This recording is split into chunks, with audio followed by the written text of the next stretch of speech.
Hello student, সমৃদ্ধি coaching এর তরফ থেকে আমি শোভনন স্যার তোমাদের জন্য নতুন ভিডিও নিয়ে চলে এসেছি। তোমাদের মেজরের পেপারের 5th সেম ফিলোসফি মেজর তোমাদের পরীক্ষা চলছে। আর একটি পরীক্ষা বাকি মেজর পেপারে। তোমরা অলরেডি 3টে পরীক্ষা দিয়ে দিয়েছো। তোমাদের আমি সাজেশনস দিয়েছিলাম মাইন্ড পরীক্ষায় তোমাদের লাস্ট দিন ভিডিওতে মাত্র 8 থেকে 9টা কোয়েশ্চেন্স বলেছিলাম। তোমাদের পরীক্ষাতে লিখতে হয় কতগুলো? 7টা কোয়েশ্চেন। 5 নম্বরের দুটো, 10 নম্বরের দুটো, 15 নম্বরের 3টে, 4 5 6 7, 7টা কোয়েশ্চেন। আমি তোমাদের বলেছিলাম 9টা কোয়েশ্চেন। সেখানে তোমরা পেয়েছো 3টে বড় কোয়েশ্চেন কমন, একটা 5 নম্বরের কমন, একটা 10 নম্বরের কমন। আমি জাস্ট এত ছোট করে দিয়েছি, তাও তাও তোমরা সেখানে অনেক কমন পেয়েছো। এটা আমার কাছে সত্যি আনন্দের জায়গা, তোমরা কমন পেয়েছো। বাকি পরীক্ষাগুলোতেও তোমাদের সাজেশন দিয়েছি, সেখান থেকে কমন পেয়েছো তোমরা। আর যারা আমার কাছে অলরেডি পড়ে, আমার তো ইউটিউবে সমস্ত বিষয় পড়ানো এবং সমস্ত বিষয় বলা সম্ভব হয় না, সময়টা কম, ধরে ধরে পড়ানো তো সম্ভব হয় না। কিন্তু যারা আমার কাছে পড়ে অলরেডি, তাদেরকে জিজ্ঞেস করেছি, তাদের 100% কমন, তাদের পরীক্ষা খুব ভালো হয়েছে। তাদের ভিডিও আসবে পরীক্ষার পরে, তাদের রিয়াকশন কি হয়েছে পরীক্ষা সম্পর্কে, তাদের অভিজ্ঞতা নিশ্চয়ই তারা জানাবে। আমি তোমাকে তাদের ফিডব্যাক আমি জানাচ্ছি, তাদের মুখ থেকে শুনলে তোমরা বেটার বুঝতে পারবে।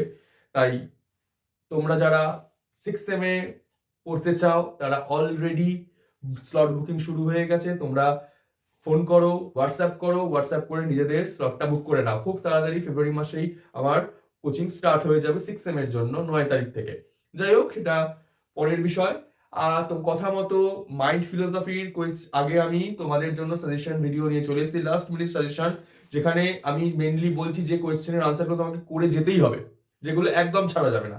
তেমনি রিলিজিয়ানের ভিডিও নিয়ে চলে এসেছি, রিলিজিয়ানে দেখিনি কোন আনসার্স গুলো একদম করতেই হবে, এক মোমেন্টও ছাড়া যাবে না। সেগুলো কি কি, চলো খুব চটজলদি দেখে নি। ঈশ্বরের অস্তিত্ব বিষয়ক যুক্তি, এটা খুব ইম্পর্টেন্ট জায়গা। ঈশ্বরের অস্তিত্ব বিষয়ক যুক্তির ক্ষেত্রে তোমাকে করতেই হবে উদ্দেশ্যমূলক যুক্তি, সত্তা বিষয়ক যুক্তি, নৈয়ায়িকদের যুক্তি। এই 3টে তোমাকে করতেই হবে, এই 3টে করতেই হবে, কোনো স্মরণচরণের বাদ নেই। নৈয়ায়িকদের যুক্তিটা হয়তো 10-এ দিতে পারে, উদ্দেশ্যমূলক যুক্তি 15-এ আসছে, উদ্দেশ্যমূলক যুক্তিটা 15-এ আসছে। একদম রেডি করে নাও। কতদিনকে বলেছিলাম ফ্রয়েডের স্বপ্নতত্ত্ব আসবেই আসবে, এসেছে তো? মিলিয়ে নিয়ে হচ্ছে তো? আমি বলেছিলাম ভেরি ভেরি ভেরি ইম্পর্টেন্ট, ওটা ধরে নাও এসে গেছে। ফ্রয়েডের স্বপ্নতত্ত্ব, স্বপ্নকৃতি একদম অ্যাজ ইট ইজ এসছে, ঠিক তো? দেখো মিলিয়ে দেখে নিও, এসছে তো। উদ্দেশ্যমূলক যুক্তি, সত্তা বিষয়ক যুক্তি, নৈয়ায়িকদের যুক্তি অবশ্যই অবশ্যই করেছো। এইগুলো থেকে কোশ্চেন আসবে। ঈশ্বরের অস্তিত্বের বিপক্ষে সমাজতাত্ত্বিক যুক্তি, দুর্খেইম 15 নম্বরে দুর্খেইম 15 নম্বরে অবশ্যই করে রাখবে। দুর্খেইম, ফ্রয়েড আর বৌদ্ধ অবশ্যই করবে। তাহলে এখান থেকে কি কি সমাজতাত্ত্বিক যুক্তি মানে দুর্খেইম, ফ্রয়েডটা। আচ্ছা, ফ্রয়েডটা নিয়ে বলে দিই। ফ্রয়েডটা তোমার ডাইরেক্ট ফ্রয়েডের এরকম কোয়েশ্চেন আসতে পারে, ফ্রয়েডের ধর্ম সংক্রান্ত মতবাদ লেখো, কিংবা ঈশ্বর শৈশবকালীন পিতৃর প্রতীক, এরকম লাইন উদ্ধৃতি করে দিতে পারে। ঘাবড়াবে না, ওটা ফ্রয়েড থেকে কোয়েশ্চেনটা দিয়েছে, ভালো করে মাথায় রাখবে, মাথা ঠান্ডা করে করো। এবারেও তোমাদের অনেকে বলছিলে যে তোমরা যে পরীক্ষাতে মাইন্ড পরীক্ষাটাতে কোয়েশ্চেনটা একটু ঘুরিয়ে দিচ্ছে, বুঝতে পারিনি, সেটা স্কিনারের ব্যাপারটা ছিল। তোমরা এক কাজ করবে, চেষ্টা করবে ইংরেজি ব্যাপারটা একবার দেখে নেবে। যারা বাংলা ভার্সন তারা ইংরেজি ব্যাপারটা দেখে নেবে, বাংলা অনেক নাম হতে পারে কিন্তু ইংরেজিটা একটাই হয়, তো ইংরেজিটা দেখে নেওয়ার চেষ্টা করবে। যাই হোক, ফ্রয়েডটা অবশ্যই করে যেও। সঙ্গে বৌদ্ধদের অস্তিত্বের বিপক্ষে যুক্তি, ঈশ্বরের অস্তিত্বের বিপক্ষে যুক্তি, এই 3টে অবশ্যই করবে। তোমাদের সব থেকে গন্ডগোলের জায়গা একটা ধর্মীয় ভাষা। ধর্মীয় ভাষা থেকে বেশ কয়েকটা কোয়েশ্চেন আসতে পারে, তার মধ্যে অবশ্যই করবে সাদৃশ্যবাদ।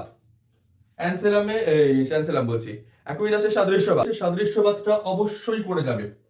15 নম্বরের জন্য রেডি করে রাখবে। কোয়েশ্চেনটা এরকম আসতে পারে, ধর্মীয় ভাষার সমস্যাটা কি, অ্যাকুইনাসের সাদৃশ্যমূলক বক্তব্যটি লেখো। ধর্মীয় ভাষা সংক্রান্ত অ্যাকুইনাসের সাদৃশ্যমূলক বক্তব্যটি লেখো। তো অ্যাকুইনাসের সাদৃশ্য মতবাদ মোটামুটি এটা 15-র মতো করে রাখবে। আর এই অজ্ঞানাত্মক মতবাদ, র্যান্ডেল অজ্ঞানাত্মক মতবাদটা জাস্ট দেখেছেও যে অজ্ঞানাত্মক ধর্মীয় ভাষার অজ্ঞানাত্মক মতবাদ বলতে কি বোঝায়। এই দুটো জায়গা অবশ্যই অবশ্যই করে রাখবে। ঠিক আছে, এই দুটো জায়গা হয়ে গেল। নেক্সট, খ্রিস্টান থেকে তৃত্ববাদ আর ইসলাম থেকে আল্লাহ স্বরূপ, এই দুটো, খ্রিস্টান থেকে তৃত্ববাদ আর আল্লাহ স্বরূপ, এই দুটো অবশ্যই করেছেও, অবশ্যই অবশ্যই করেছেও। এই দুটো একদম ছেড়ো না, এই দুটো একদম ছেড়ো না, এই দুটো করেছেও।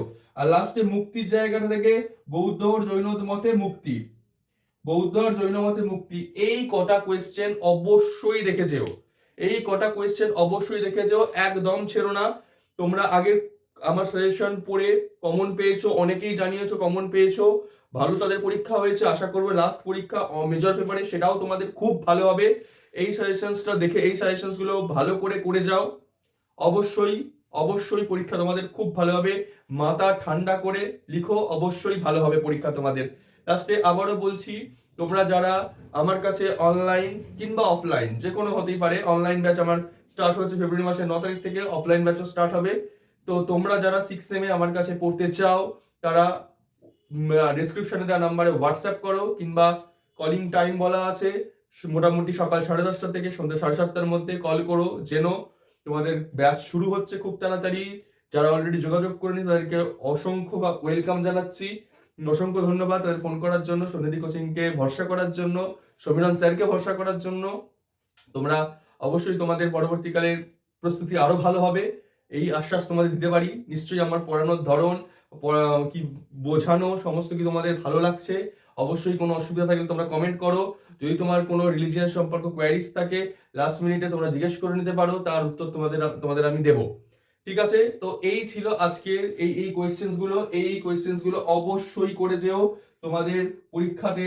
তোমরা এইখান থেকে করে অন্তত 80% কমন তো পাবেই, 80% কমন তো পাবেই। তো কোনো দিকে না তাকিয়ে এই কোয়েশ্চেন্স গুলো রিভিশন দিয়ে নাও। কোনো জায়গায় বুঝতে অসুবিধা থাকলে আমারকে জানাও, আমি চেষ্টা করবো সেটা নিয়ে যদি লাস্ট মোমেন্টে কিছু শর্টস ভিডিও হয় সেটা জানিয়ে দেওয়ার তোমাকে। তো আশা করছি ভিডিওটা তোমাদের আজকে ভালো লাগলো, বাকিদের সাথে শেয়ার করো ভিডিওটা, যাতে বাকিরাও তোমার প্রস্তুতিটা ভালো করে করতে পারে। কোনো কোয়ারিজ থাকলে কমেন্ট করো, আর এরকম ভিডিও দেখার জন্য সাবস্ক্রাইব করো আমাদের চ্যানেল সন্নিধি কোচিং, অবশ্যই লাইক করো ভিডিওটাকে। অসংখ্য ধন্যবাদ।